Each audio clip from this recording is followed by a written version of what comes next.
January 14th.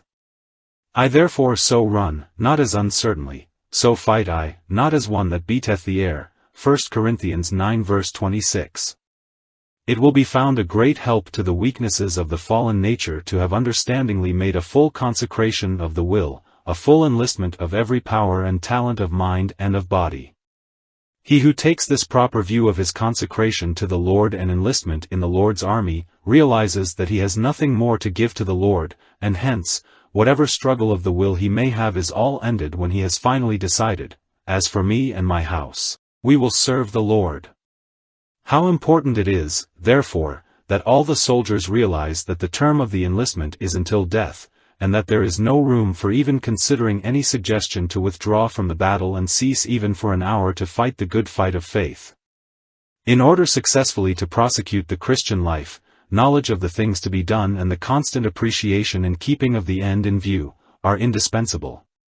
As nonsensical as it would be for people to expect a reward for a race whose conditions and course they did not know or follow, so nonsensical would it be for people to expect to receive the kingdom reward promised with Christ, if they do not know and observe the conditions under which, and the purpose for which it is offered, as well as the course to run.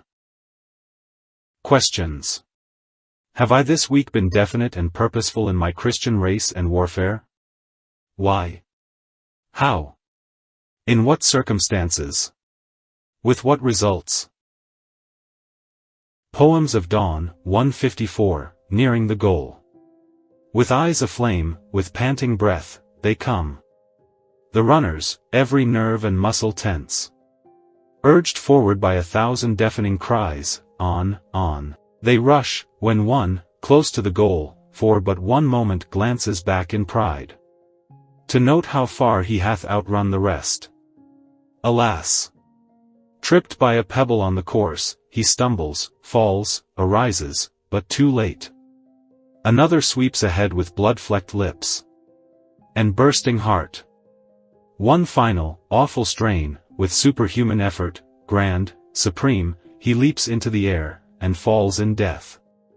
Across the line, a victor, but at what? A fearful cost, he gave his life, his all. I ponder o'er this tragedy of days, when Greece was mistress of the world, and say, hast not thou also entered on a race, my soul, in contest for a crown of life?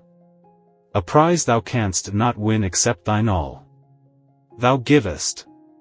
Then, be wise, and watch and pray, turn not thine eyes one instant from the mark, for fear thou dash thy foot against some small, well-rounded truth, which in thy pride thou hast o'erlooked, and thus thou stumble, fall, and though thou shouldst arise, 'twould be too late to win.